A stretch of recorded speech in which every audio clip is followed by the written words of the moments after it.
Imagine a rugby match so unbelievable it shook the very foundations of the sport. A game where the underdogs defied every expectation, shattered the odds and rewrote history in front of the world's eyes. This was Japan versus South Africa at the 2015 Rugby World Cup. A clash that wasn't supposed to happen, but did, and changed everything.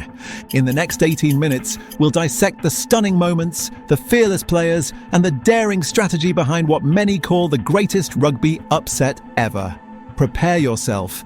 This is a story of courage, chaos, and glory. This is Rugby Decoded. Setting the stage, it's September 2015. The Rugby World Cup is underway in England, and Group B has what looks like a clear-cut hierarchy. South Africa, two-time world champions, are set to top the pool. Samoa, Scotland, the USA and Japan are expected to scrap for the leftovers. No one gives Japan a serious chance. South Africa, led by seasoned veterans like Victor Matfield, Schalkberger and Fourie Dupreez, boast one of the most physically dominant sides in world rugby.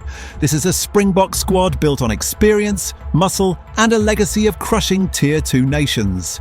Their fans expect nothing less than a semi-final berth at minimum, and most assume Japan will be little more than a warm-up. Japan, on the other hand, enters the tournament as underdogs in the truest sense. Coached by Eddie Jones, the Brave Blossoms haven't won a World Cup match since 1991. They've earned respect for their heart and discipline, but are seen as a team more suited to spirited resistance than giant killing. At kickoff, bookmakers had Japan at 80-1 to win. Most pundits predicted a 40 or 50-point blowout. The match wasn't even broadcast live in some countries. It wasn't considered competitive enough to warrant prime coverage. But as we'll soon see, this wasn't just another fixture. This was Brighton, England.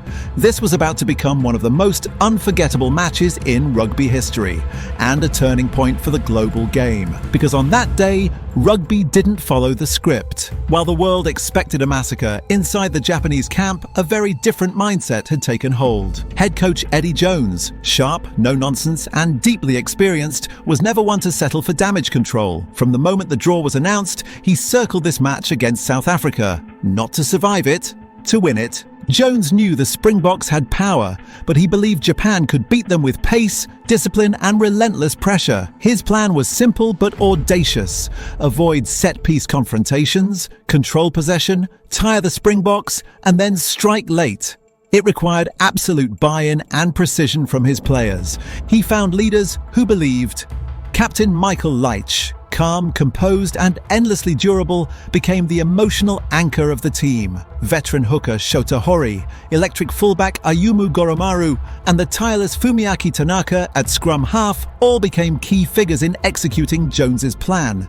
Behind closed doors, Japan trained with ferocity. Sessions were brutal, often twice the length of a typical test week run. Players were drilled on fitness, speed of ball and defensive structure. Mistakes weren't tolerated. Jones didn't want a team that tried hard. He wanted one that played smart and executed under pressure. Jones also focused heavily on psychology. He brought in Japanese military experts to instill belief and unity. He reminded the squad repeatedly that South Africa were beatable, that they were human. That speed could crack muscle. Most importantly, he convinced the team not just to hope for a miracle, but to prepare for one. So when Japan ran out at Brighton's Amex Stadium on that sunny September afternoon, they weren't just showing up for the experience. They were there with a plan, a purpose, and a belief that the impossible could actually be done. And for the next 80 minutes, they'd prove it, holding their ground. As the whistle blew at Brighton's Amex Stadium on September 19th, 2015, few watching believed Japan would last 10 minutes against South Africa. Yet from the opening kickoff, something felt different.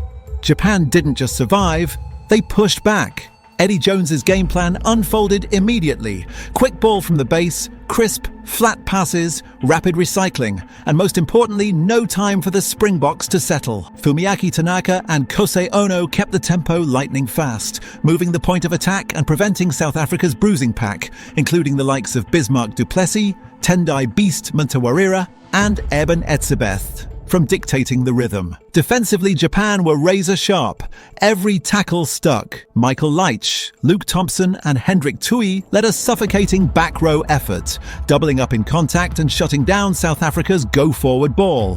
When the Boks looked to their heavy runners like Francois Louw or Dwayne Vermeulen, Japan refused to be steamrolled. They scrambled, reorganized and held the line. The scoreboard ticked. Goromaru slotted penalty after penalty with robotic precision. His calm demeanor under pressure became a theme of the match as he kept Japan within touching distance. Yet South Africa, ever the juggernaut, responded. Tries from Francois Louw and Bismarck du Plessis hinted at a power game beginning to take hold. The Springboks surged into the lead just before the break. But as the teams headed into halftime, the unthinkable was already happening. Japan trailed just 12-10. The crowd, and indeed the rugby world, was stunned. This wasn't a lucky bounce or a fluke scoreline. Japan were outplaying the Springboks in many facets of the game. Discipline, speed and courage were matching brute strength, and for the first time it felt like this might not just be a brave effort, but something far more historic. Tides, tries and tension. If the first half left the world intrigued, the second half of Japan versus South Africa turned intrigue into disbelief. South Africa came out of the sheds with force. You could see they were rattled, but they were also determined to impose their physicality. Schalkberger, a veteran of their 2007 World Cup win, carried hard. Brian Habana began to find space out wide, and with a rolling maul in full swing, Adrian Strauss barreled over the line to put the Springboks ahead 22-12. But Japan didn't break. Eddie Jones's men stuck to the script. They didn't try to match brute force with brute force. Instead, they quickened the game. Faster rucks, more width, more fatigue for the big Bok forwards. At the heart of it all was Ayumu Goromaru. Cool, clinical and completely unflappable. His 24-point haul that day is the stuff of legend. A try, 5 penalties and 2 conversions, all executed with the confidence of a man playing in his backyard. And then came the turning point. With 10 minutes to go, Japan trailed by just 3. South Africa opted for a penalty, a safe 3 points. Japan, minutes later, earned their own penalty and did something almost no Tier 2 side would dare. They turned down the draw. Michael Leitch looked at the posts and pointed to the corner. It was a decision that rewrote the psychology of underdog rugby. Japan weren't there to survive. They were there to win. As the scrum packed down with seconds remaining, the rugby world held its breath. Japan's discipline, their belief, their refusal to settle, it was building toward a climax that no one could have predicted. And then it happened. But we'll get to that in the next chapter. 80 minutes had come and gone. The score stood at 32-29 in favour of South Africa. Japan had a scrum 5 metres out.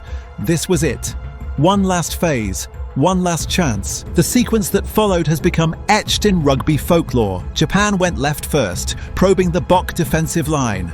Fumiaki Tanaka, the live-wire scrum half, darted and distributed with precision. Michael Leitch carried hard, as did Hendrik Tui.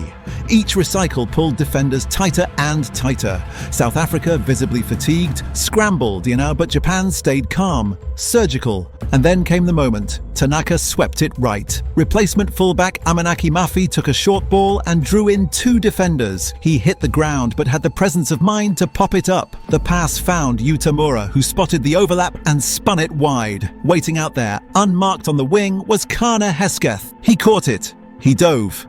Try.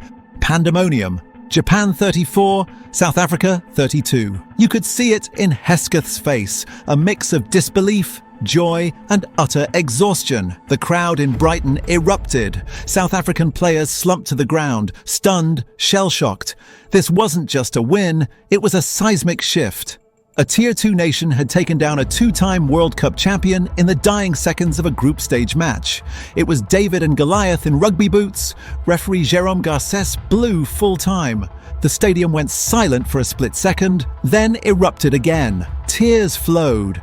From fans, from players, from anyone who understood the weight of what had just occurred. It wasn't just the greatest upset in Rugby World Cup history, it might have been the greatest upset in the sport's entire history. Global shockwaves and changing perceptions. The final whistle hadn't even finished echoing through the Brighton Community Stadium before the shockwaves of Japan's win over South Africa began rippling across the rugby world. This wasn't just an upset, it was a wake-up call. For decades, Tier 1 nations had largely dominated the Rugby World Cup.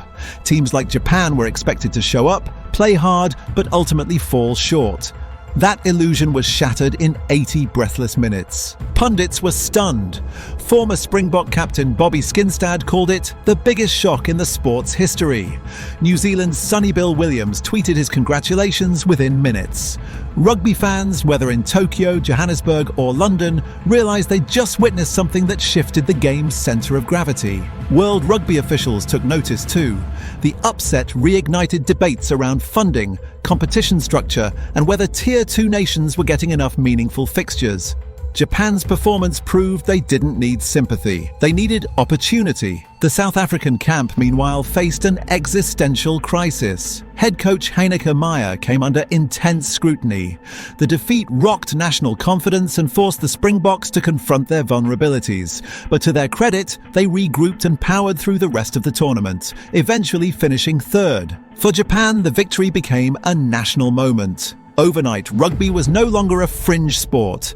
Young kids who had never picked up a rugby ball were now dreaming of becoming the next Karne Hesketh or Michael Leitch. Corporate support grew. Schools and clubs saw surges in participation. This was more than a one-off. It was proof that belief, preparation and courage could close the gap between minnows and giants. And in that moment, rugby felt just a bit more democratic and a whole lot more thrilling. Key players from both sides today. The 2015 Rugby World Cup upset propelled several players into the spotlight, and many of those stars have continued to shape the game. Some still shining on the pitch, others influencing rugby off it. Starting with Japan, Michael Leitch, the captain and heart of the Brave Blossoms, remains a cornerstone of Japanese rugby. Known for his relentless work ethic and leadership, Leitch went on to play in the 2019 and 2023 World Cups, inspiring a new generation.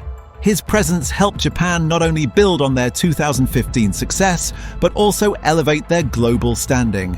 Another standout, winger Karne Hesketh, famous for his match-winning try against South Africa, transitioned into coaching, nurturing young talent and ensuring Japan's rugby future is in safe hands.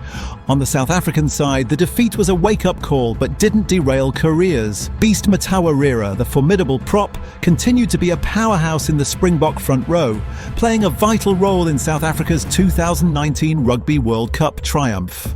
Meanwhile, Bismarck du Plessis, another key forward, kept delivering consistently before retiring to focus on mentoring roles. The disappointment in 2015 reshaped Springbok strategies, eventually culminating in a return to dominance. Beyond individual careers, that match served as a pivotal moment for both nations. Japan's rugby infrastructure expanded, fueled by that historic win, and South Africa's team introspection sparked tactical evolutions. Their journeys diverged, but the players from that unforgettable day share a common legacy. They changed perceptions, inspired millions, and proved rugby's beautiful unpredictability. How Japan's miracle shaped rugby's future. The shockwaves from Japan's historic 2015 upset over South Africa rippled far beyond that single match, leaving a legacy that continues to influence rugby worldwide. This wasn't just a one-off victory, it was a cultural and sporting milestone that redefined what's possible for emerging rugby nations. Japan's triumph challenged the traditional rugby hierarchy, proving that dedication, tactical innovation, and belief can topple even the most established giants. It inspired not only Japanese fans but also players and coaches across Asia and beyond, sparking a surge of interest and investment in the sport. The 2019 Rugby World Cup, hosted by Japan, saw the sport's profile skyrocket with record crowds and vibrant atmospheres, firmly embedding rugby into Japan's sporting identity. Tactically, Japan's blend of speed, precision, and relentless work rate influenced playing styles globally. Coaches worldwide studied Eddie Jones's approach, emphasizing quick ball movement, fitness, and exploiting space. This fresh perspective helped modernise rugby's traditionally physical, attritional reputation. On a broader level, the upset forced rugby powers like South Africa, New Zealand and England to reconsider their assumptions about underdogs.